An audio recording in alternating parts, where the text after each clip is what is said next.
magkakaroon ng aberya in the supply chain, no? Because we don't know if in case really the war spread, no, and there might be some sort of delivery delays, no, disruption, kailangan mataas yung nakaimbak natin na supply.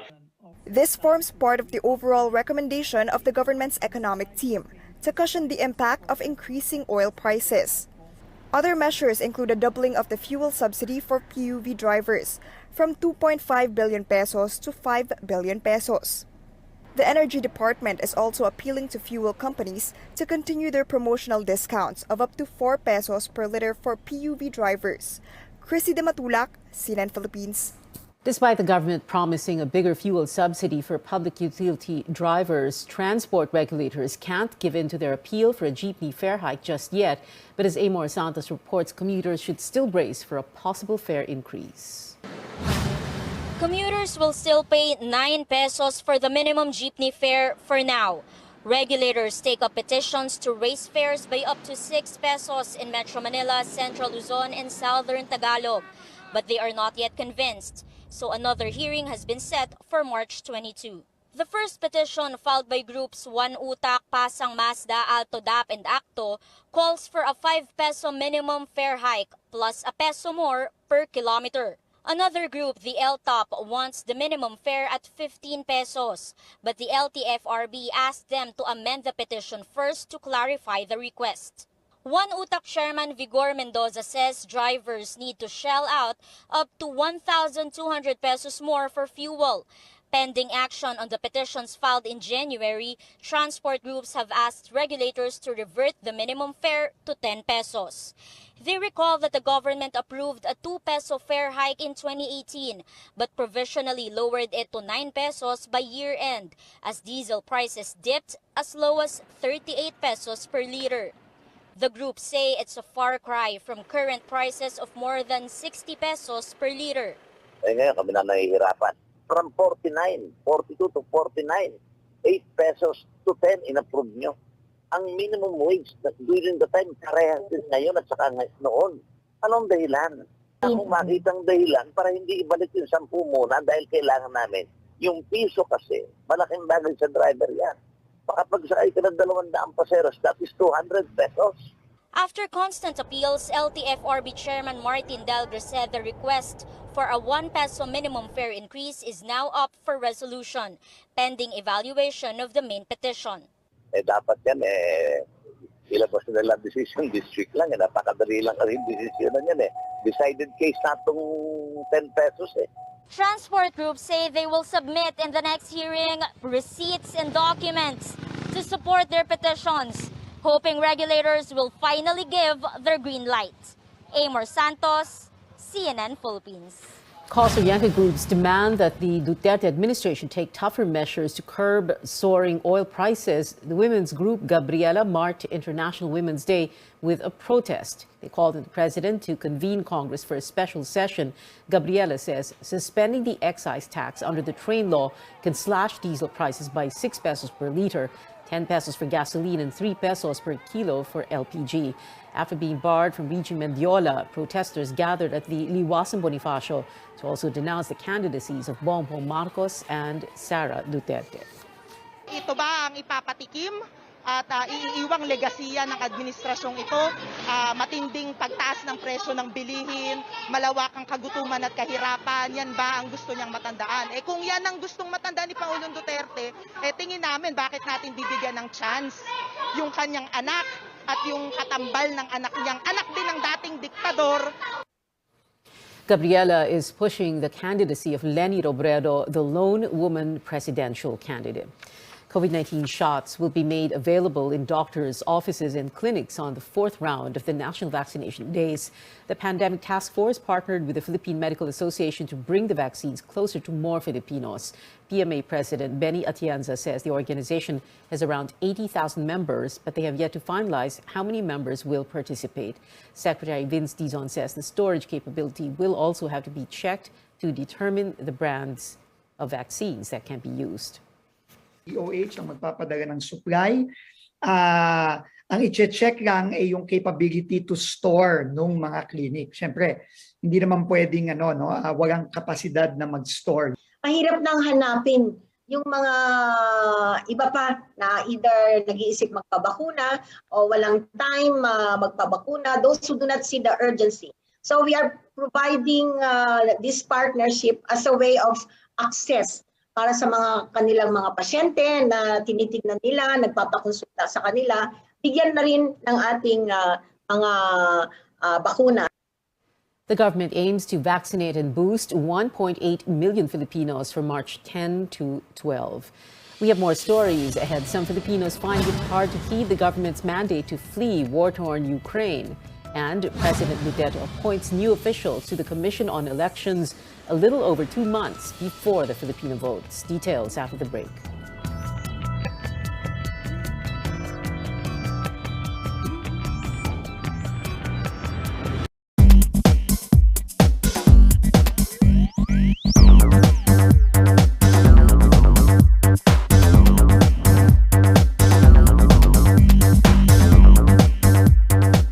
With this new Galaxy S lineup, we are set to bring the epic standard for premium smartphones.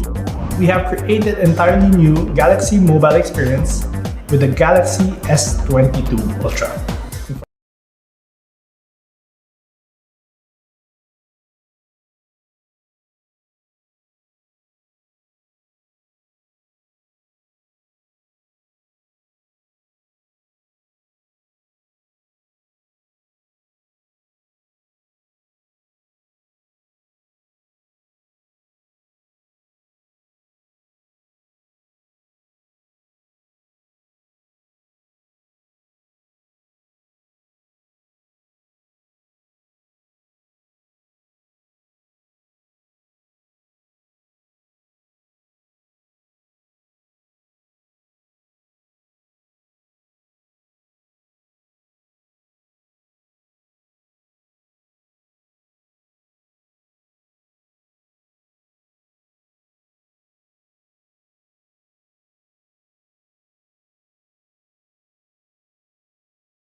Welcome back to Newsnight. Again, our top story, this year's biggest oil price hike takes effect today.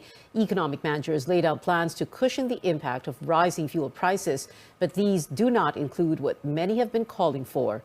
Our senior correspondent Lois Calderon reports. Duterte's economic team has charted a way to deal with rising oil prices. From multi-billion peso subsidies for jeepney and tricycle drivers, to cutting import duties on pork and rice, or allowing foreign ownership in grids, solar and wind energy, the battle plan is comprehensive. But the controversial tax on oil is missing. Briefing materials presented before the president Monday night showed Duterte's economic managers did not recommend lifting or suspending the excise tax and value-added tax or VAT on oil and coal. It's what the power producers wanted, but it meant losses in state revenues. Trade Secretary Ramon Lopez tells CNN Philippines that the government needs funds, as the subsidies for marginalized groups like farmers and jeepney drivers have been doubled. With the Philippines heavily reliant on imported fuel, food prices are the next big headache. The Trade Department met with retailers and manufacturers Tuesday. The supermarket group says suppliers have already jacked up food prices. Based tayo sa mga raw materials galing abroad. Wheat galing abroad, trigo, no? Ang dami nating raw materials na galing abroad, so you're at their mercy. That Food producers, retailers, and the Trade Department are at a deadlock. Consumers will feel the brunt. hindi naman talagang kailangan, pagkasunduan eh. The point lang is, ang DTI, syempre, is asking manufacturers, huwag munang magtaas. Or kung magtataas, mamili ng items. Or kung may items na itataas, i-temper lang. Pwedeng staggered din. 2% ngayon. After 5 months, another 3%. Ganon, di ba? Staggered. Huwag yung sabay-sabay. Kasi mabigat sa mamimili. To address food security amid the oil crisis, Socioeconomic Planning Secretary Carl Chua has asked President Duterte to extend lower tariffs on imported rice and pork until December. The Philippines last year cut tariffs on imported meat, but the directive will expire mid-2022. In terms of the tariff reduction po, since Congress is not in session, we will submit a request for the issuance of an executive order. And there are dalawa lang po na kailangan ng batas. Mr. President, if the situation escalates, we could recommend a special session. Mas mabuti pa pag-isipan na lang natin yan. Kung itong recommendations ng NEDA is really vital to keep the economy humming. Lois Calderon, CNN, Philippines.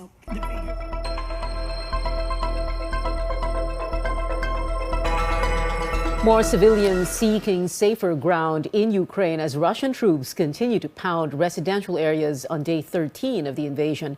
Ukrainian officials have agreed to an evacuation corridor in the northeastern city of Sumy.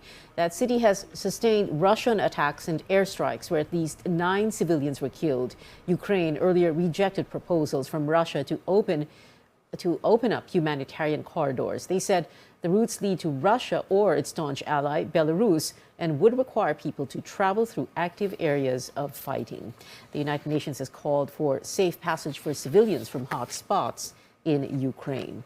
Meantime, Filipino nationals there also caught in the crossfire between Russian and Ukrainian forces. The government on Monday ordering their mandatory repatriation from the war-torn country. But as Tristan Odalo reports, some Filipinos still want to wait until it's safe to leave Ukraine. Nearly 2 weeks into the Russian invasion of Ukraine, some Filipinos are still facing the tough decision of whether or not to leave the war-torn country. Among them is Rhea Taibov. She says she is safe with her family, but the situation is fluid.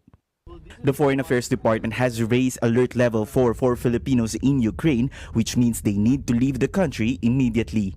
Ang problema po, sir, is sa Lviv po yung meeting point nila or sa Kiev, and that's a very dangerous place po to go at this time po. So even if we want to come there, sir, parang it's like impossible for us to travel. While waiting for an opportunity to evacuate, Rhea opted to visit an evacuation site in their area, now hosting thousands of refugees. She also tried to keep the bayanihan spirit through a donation drive. Nag-short din sila ng food, ng mga water, yung mga basic needs po ba, sir, kasi sobrang dami po nila. The government is on full swing to bring home our kababayans who evacuated from the conflict. 21 stranded seafarers from Ukraine arrived in the country on Tuesday. In the meantime, France is expressing grave concern over the conflict possibly spilling over to other parts of the world and in the Indo-Pacific region. And we could transfer this reality in Europe everywhere in the world. A stronger power attacking another one because she is smaller and unable to defend. I note in this part of the world that North Korea decided to support Russia. So it's another main concern for me. Former Foreign Affairs Secretary Albert Del Rosario echoes the sentiment and says that the Philippines must be ready to take concrete actions to address the consequences of the Ukraine-Russia war. Apart from the safety of Filipinos in Russia and Ukraine, former Foreign Affairs Secretary Albert Del Rosario adds that a successful invasion of Russia of Ukraine could be a model for other superpowers or big countries to follow suit. Tristan Odalo, CNN Philippines.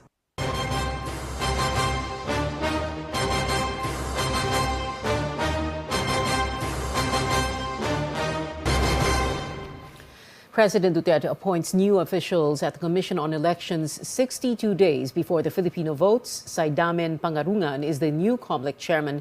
He was former secretary of the National Commission on Muslim Filipinos and ex-governor of Lanao del Sur.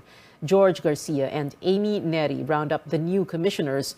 Garcia is a veteran election lawyer who represented a number of politicians, including Bongbong Marcos, in his electoral protest against Vice President Leni Robredo in 2016. Neri was an undersecretary at the Department of Social Welfare and Development. Poll watchdog Contra Daya questioning the appointment, saying Pangarungan and Neri have no track record for their position. The group also raises Garcia's previous role as Marcos's lawyer. But Malacanang says the new officials went through strict vetting. COMELEC also addressed concerns of a possible conflict of interest. Of course, the COMELEC is very happy about the news that we have new commissioners and that we are going to be facing the 2022 elections with a full slate of commissioners. If it happens that there's a possible conflict of interest, then certainly they will deal with that appropriately, I think. Para sa akin naman, that's part of lawyering. Siguro nga, wala naman ako magagawa dahil parte ng pagiging lawyer niyo. But I will be visiting in all the cases that I handle. Another former Garcia client, presidential candidate Isko Moreno, also sees nothing wrong with the election lawyer's appointment. Official naman yun. Hindi naman naikoble. Pati resign, of course, wala na siya sa amin. Things are being considered pa. Because kahapon pa lang nangyari at official na ngayon. So I'm happy for Attorney George dahil talagang ang specialty ni Attorney George is election law. So I think that position is fitted sa kanya. The Supreme Court issues a temporary restraining order stopping the COMELEC's controversial Oplan Baklas or its takedown of campaign materials. COMELEC has 10 days to comment on the petition filed by supporters of presidential candidate Vice President Leni Robredo. Robredo's supporters filed a case before the High Court after the poll body took down oversized campaign posters even within private property. On the campaign trail, Bongbong Marcos visits Bulacan province again. This comes after Vice President Leni Robredo's grand rally in Malolos City last Sunday, with her camp claiming over 45,000 people showing up. Robredo also got the endorsement of Daniel Fernando, governor of the country's fifth most vote-rich province. Fernando's rival, Willie C. Alvarado, is backing Marcos. He also spoke up about Robredo's rally in Malolos. Ang mga tao po'y madaling mabulag sa mga nakikita. Pero ang totoo, ito ba yung mga tunay na nagpunta o ito'y, well, I don't want to comment on that. Hindi nangangulugang maraming nanonood po sa iyo. Panalo ka na. Robredo is back in Mindanao to woo voters in the Caraga region. She visited various cities in Surigao del Sur and gave a speech at a summit for International Women's Day. Presidential candidate Manila Mayor Isko Moreno says he's willing to cut down motorcade routes to help save fuel amid the price increases. This comes as he appealed to Congress to consider his proposal to cut tax on oil and electricity by half. Moreno also says he's still open to campaigning in Davao City even after vice presidential candidate Sara Duterte banned motorcades and caravans, partly because of the oil price hike. Kanina, di ba? Meron pa kami isang bayan, tumigil na kami. Pero pinipilit pa rin namin na makapasok sa loob-looban at nilalapit na namin sa kanilang tahanan. Pwede naman ako maglakad sa Davao. Maglalakad tayo.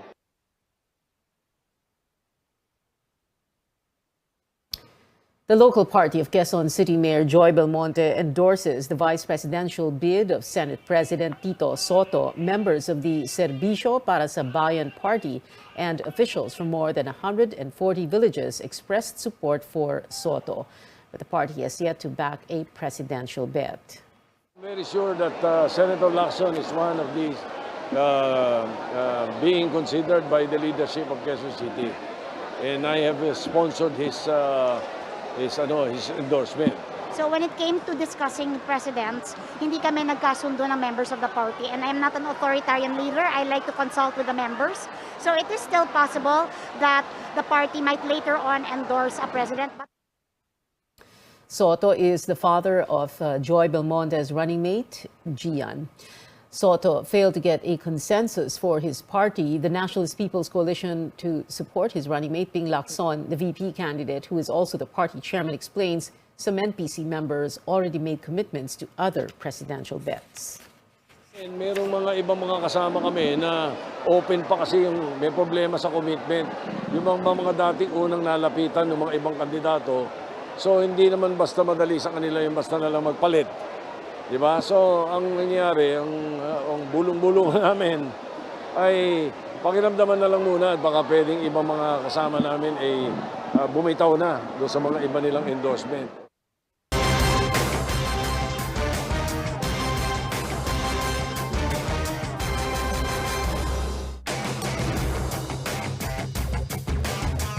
Straight ahead on Newsnight, it is, quote, one gold medal loss for the country after Filipino pole vault star EJ Obiena was excluded from the Southeast Asian Games lineup. But the future is bright for women with this new center seeking to create a safe space for every Filipina. Stay tuned to CNN Philippines.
You're watching Newsnight on CNN Philippines. The Athletics Track and Field Association is standing its ground, keeping pole vault star EJ Obiena out of its list for the Southeast Asian Games in May.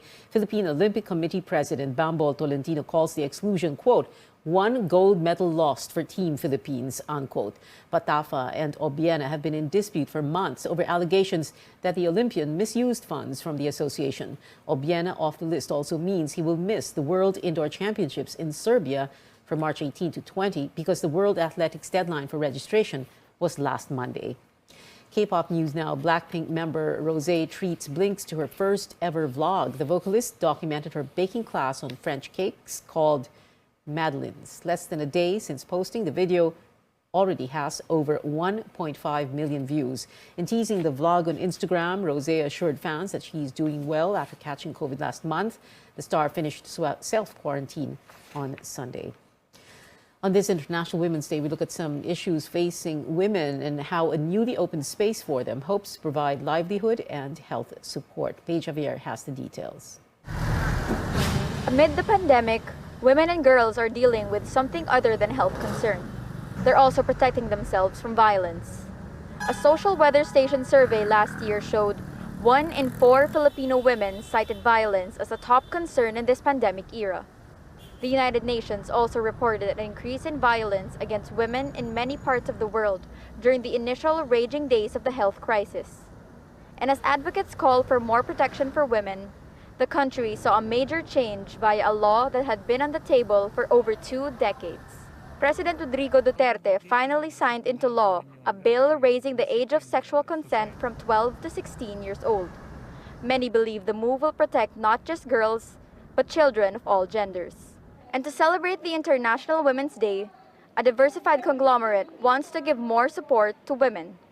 Women need a lot of help now, especially with, what's going on. I think there's a lot of mental health issues that needs to be addressed, a lot of physical health issues that need to be addressed. While battling the pandemic, many women, especially mothers, had nowhere to turn to. San Miguel Foundation launched a center for women focused on health empowerment, and recovery in Cubao, an area known as the heart of Quezon City. They teamed up with AHA Learning and DZKI Center to bring services closer to women in this part of the city.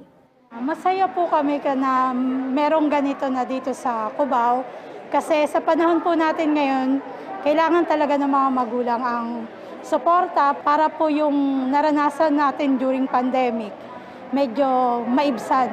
Maganda rin siya para sa mga nanay na katulad namin na mabigyan pa ng pagkakataon kung ano man yung gusto nilang gawin sa kanilang buhay. Nearly 400 mothers will take part of the pilot programs on gender equality and livelihood. San Miguel Foundation Vice Chairman and Trustee Cecil Ang encourages collaboration. To everyone here in Cubao, please make this your center. We want to do so many things here with you and we're open. The center will also serve as a place to go to for cases of violence against women and children. I extend my deepest gratitude to you, to the San Miguel family, for opening this center here in Quezon City, where the problems are most deeply felt. The center is beyond providing underprivileged women access to physical and mental health services. It also aims to create a safe space for them to discuss and find solutions together. Because when empowered women work as one, great things can happen. Paige Javier, CNN Philippines. We continue to honor women this month by recognizing those who have made a lasting impact on us. We asked you, who's the woman that inspires you the most? Female sports icons immediately came to mind for this netizen, including the likes of volleyball players Saori Kimura from Japan and our very own Eliza Valdez. Women in politics also came up with this person admiring Vice President Leni Robredo's leadership. And a common answer among several netizens, none other than their dedicated mothers. This person paid tribute to all hardworking moms who have become a source of light at home. Another netizen brings more inspiring figures to light, like her grandmother, her aunts, and all the female teachers who helped her from elementary to college. Happy International Women's Day to everyone. Here's to breaking the bias and empowering one another to remain strong and confident. And that is it for now. Join me again on News.ph at 7 p.m. and on Politics as usual at 8:30 p.m. I'm Hontiveros for Newsnight, where we go above and beyond the headlines.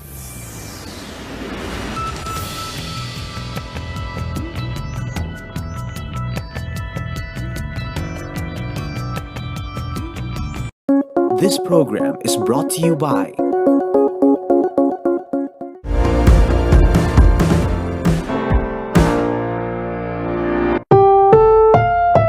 This program is rated PG. It contains themes and scenes which may not be suitable for very young audiences. Parental guidance is advised. Another day filled with linamnam awaits us. So welcome to Wholesome Meals, Better Life. Now do join us in the next half hour as we indulged in yummy and healthy food. I'm Christine Jacobson.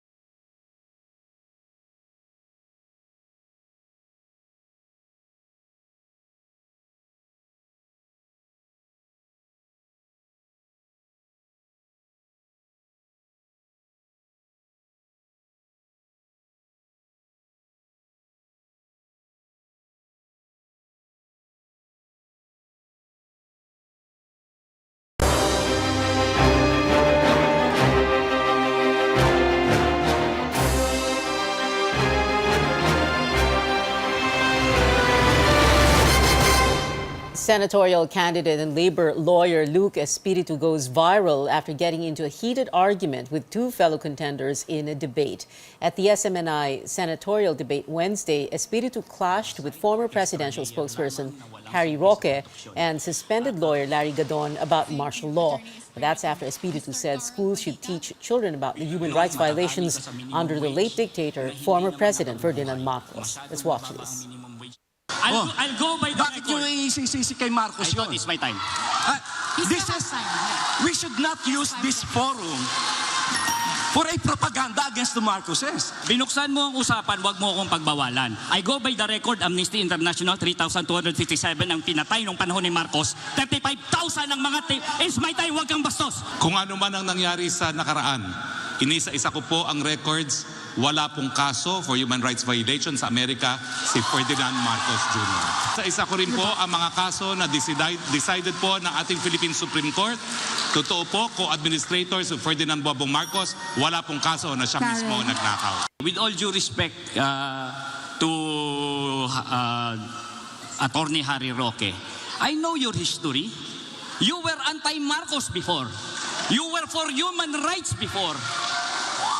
Your life, you spent your life against the Marcoses, you work for human rights, and now that you were given a Senate spot under the party of Bongbong Marcos, now you cry hallelujah and praise Marcos.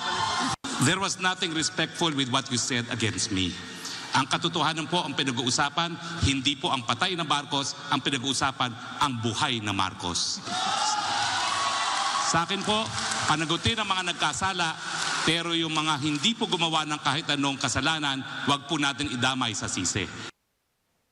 Espiritu is on the senatorial slate of Caliotti de Guzman and Walden Bello. We now go above and beyond the headlines with the man himself, ang sabi daw di bardagulan, senatorial candidate and labor lawyer Luke Espiritu. Attorney Luke, magandang hapon sa inyo. Yes, magandang hapon. I'm sorry, magandang gabi pala, sorry. Yes, magandang gabi at sa inyo at saka sa mga viewers ninyo.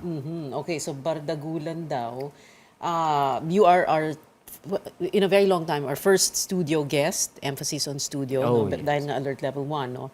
Pero, alam mo, chinek ko yung Twitter mo So kagabi daw, mga 2,000 followers mo. I actually, I'm not sure because the Twitter is handled by my team.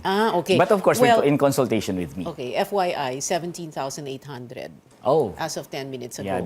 I heard, Oo, pero ang kailangan mo, hindi Twitter followers, kundi boto. Tama? Yes, we need votes and we need supporters and we need to create a movement against all of these lies that are going around. A movement against all these lies. Okay, let's talk about last night's debate. No? So, meron kang sinabi after parang kulang pa ang bakbakan, gustong-gusto mong parang gigil na gigil ka at sabi sana marami pang encuentro with sina attorneys Gadon and Roque. Because we need to expose these people. They are peddling lies about this chapter in our nation's history, which is the darkest chapter. And you know, it is really difficult if our new generation of Filipinos are learning these lies and imbibing the values of the regime of Marcos. Kasi yung regime na yan na hindi rumirespeto sa human rights at gino-glorify ang authoritarian rule.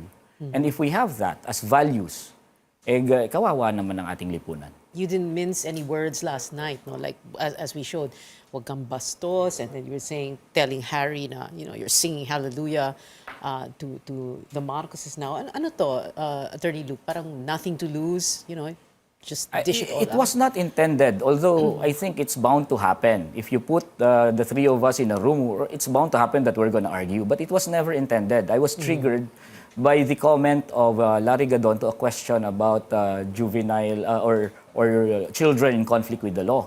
And he inserted a comment about priests teaching children about the evils of the Marcos regime. So it was a debate. And if it was a debate, you should be ready to refute that point. To do a rebuttal. And I was doing that when he interrupted me. Kung hindi niya ako in-interrupt, hindi naman ganun ka acrimonious ang exchange. But he did So I had to stand my ground. And then Harry Roque came to his defense, and I also have to answer Harry Roque. So that's what happened. If he did not insert that comment, I would just have answered the questions that were thrown to us by the panel. Okay. Meron ka ring sinabi kagabi, no? Medyo nakaka-nervous kasi when someone, politiko, kandidato, or lawmaker, the minute you say, with all due respect, parang hindi totoo Parang bardagulan na talaga. That's what we do in court. Because for me, our training as lawyers, if we may argue, and then heatedly. But then after that, we call ourselves pañero. And that's actually how we address each other, with all due respect.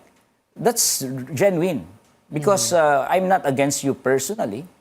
That's our training as lawyers. But you are against what they say. What they represent. What they represent. And we could have a heated argument, but later on, we could call ourselves Panyero, no problem. Okay. Let's talk very briefly about your background. So you went to, well, you're born in Bacolod, so you went to school, the first few years of grade school in Bacolod. Yes. And then lumipat kayo dito na Manila, La Salle Grade School, Ateneo High School, Ateneo College, Ateneo Law School. Law School. Yes. No? And then, so college 97, 2002.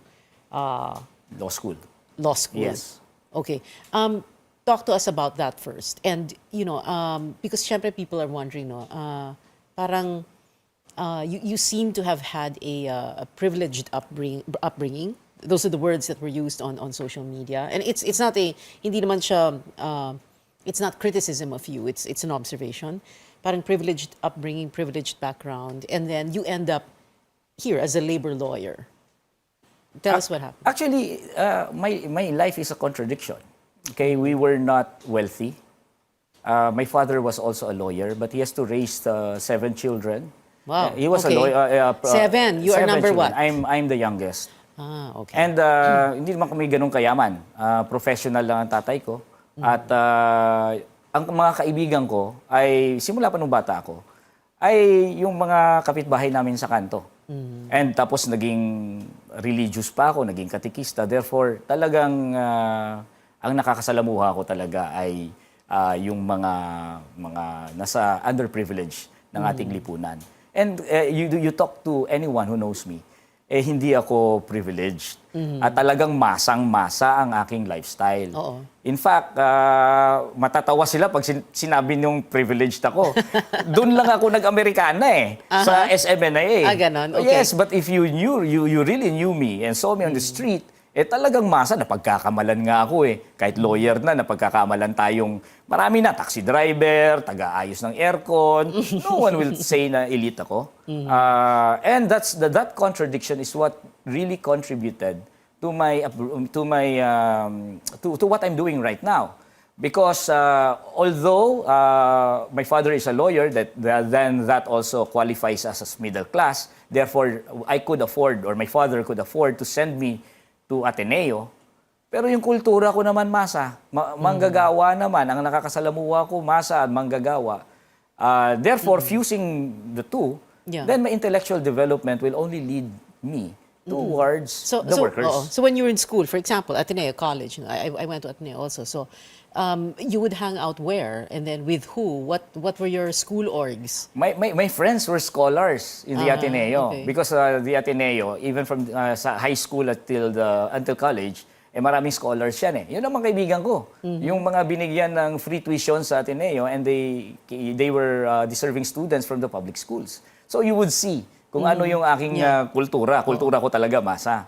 And then in the Ateneo, wala namang aktivismo at the time. But I was born in the Marcos era. So I was politicized at the time. My father was involved in a case, extrajudicial killing in Kabangkalan, Mayor Pablo Sola. That was a case What do you mean involved in a case? He prosecuted the landlord who was accused of killing the tenant farmers in Kabangkalan. And as growing up, those are the things that you see, you hear. And the priests in Bacolod were all activist priests. So I was pretty much politicized even when I was young. Pero walang aktivismo nung college ako until kasi bumagsak yung Soviet Union at the time. It was a time na medyo humihina ang aktivismo sa mga schools. So until law school yan. And then the Gloria Arroyo became president, and I could not accept that. And then that was the time na I was reaching out to different groups until I was so-called discovered by San Lakas. Discovered. Yes. Yeah. But you could have, as a lawyer, you could have gone corporate. You were with, what is it, IBM? Chavez Miranda Asiocho. Okay. Asiocho, the law firm founded by former Solicitor General Frank Chavez. Okay. Yes. I joined them in 2004 until 2008, and the reason why I left was because I told Frank Chavez when I was alive, I'm going to join the revolution. Yes, and And Which revolution? Which one? 2008. Well, that was just a matter of speaking. But I'm going to join the mass movement, which will be So, fighting kumbaga for dun talaga yung puso mo na you wanted to be on the labor front lines and picket lines, ganun. Yes, at heart, I'm an activist. Okay. What is it? We're going to have to take a quick break. Do we need to take a break right now? Yeah. Okay, wala na tayong break. Dire-diretso na tayo. Sige.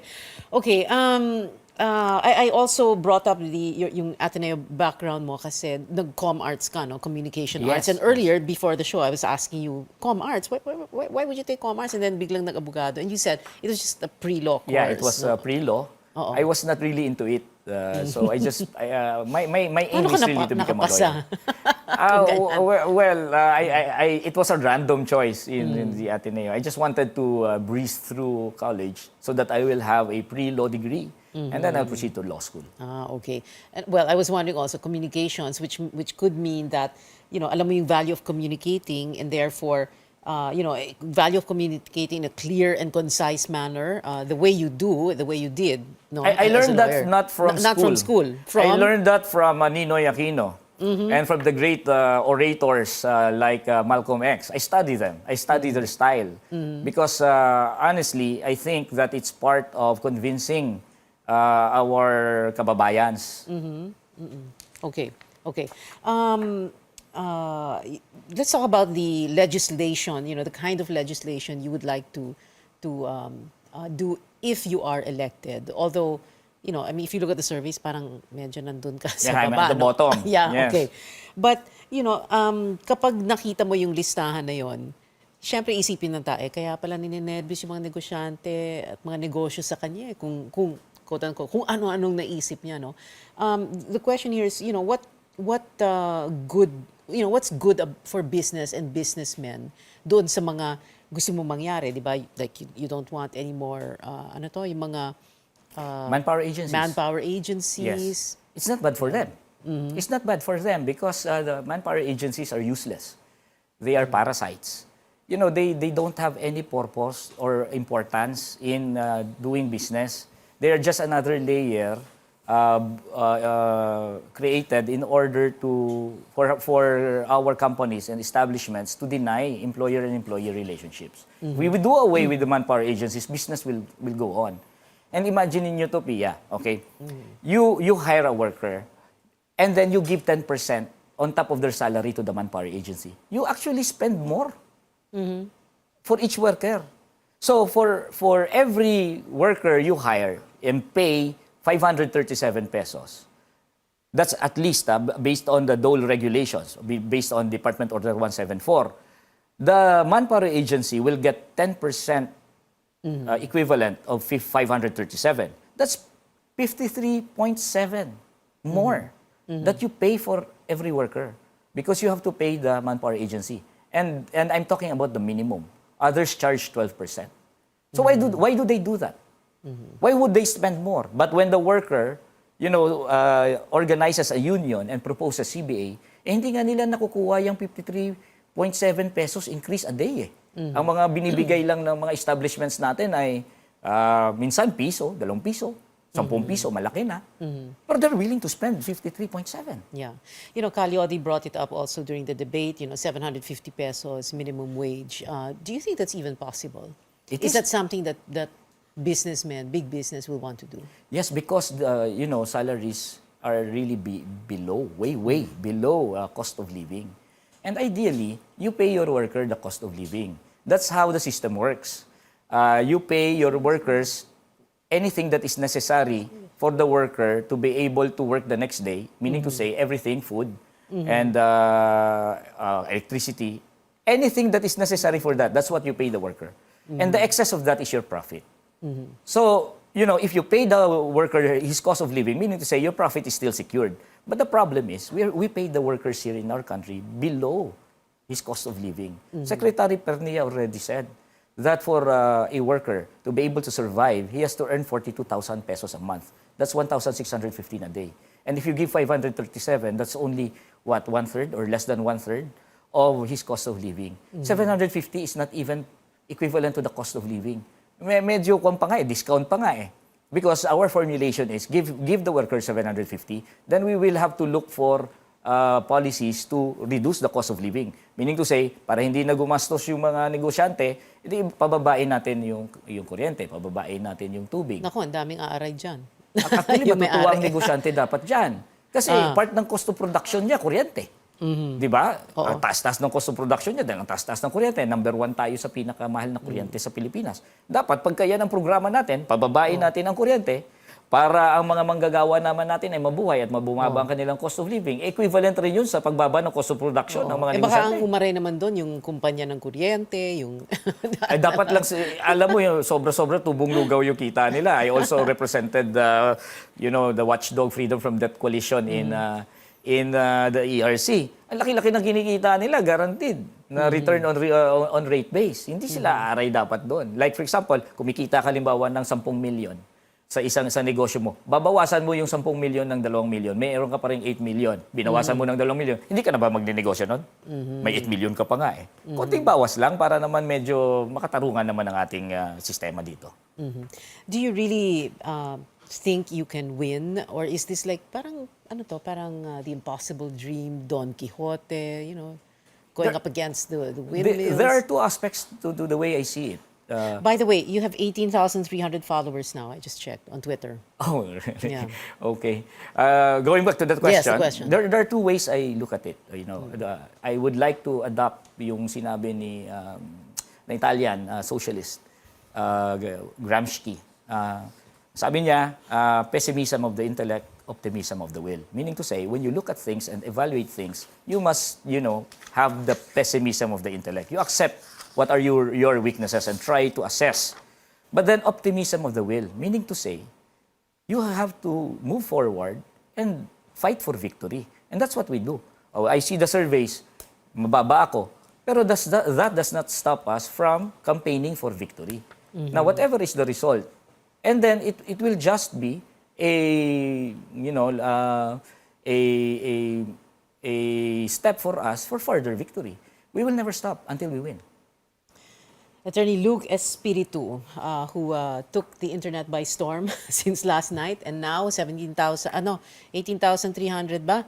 18,300 followers on Twitter. Thank you so much for being with us. Maraming salamat. Maraming salamat. This Sunday, yet no other candidate seeking a Senate seat. 3 former officials of the Duterte administration will take part in our 7th CNN Philippines Senatorial Forum. Former Presidential Anti-Corruption Commission Chairman Greco Belgica, former Chief Presidential Legal Counsel Salvador Panelo, and former presidential spokesperson Harry Roque will answer issues facing the nation. Watch them side by side as they bear their platforms and stances on various matters. That's happening.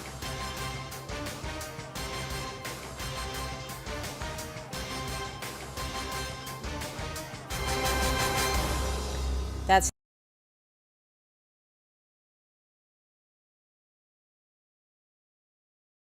latest. News you can use. News you can trust. Listen to Newsnight. Weekdays, 6 p.m. We now go above and beyond the headlines. Followed by Med Talk, Health Talk. We'll talk about how to keep ourselves healthy during the pandemic. Politics as usual. In this country, not everything really goes according to plan, and politics is as usual. Up close and more. Catch CNN Philippines Hour on DZKI-IRIGA. Weekdays, 6 to 7 p.m. Sa pagpili ng liderato, laging tatandaan, dapat nasa kanya lahat ng katangian na maka-Pilipinas. Taong may respeto sa buhay at pamilya, makabuluhan at matinoong pamumuhay. Siya yung makapagtataguyod ng kabutihang panlahat, di mangiiwan, makakasama ang lahat. Malinaw ang pananaw sa makabagong bukas, makatwiran at patas pakisama, at higit sa lahat, maka-Diyos siya dapat. Sa pagpili ng liderato, laging tatandaan, dapat nasa kanya lahat ng katangian, mga Pilipinas.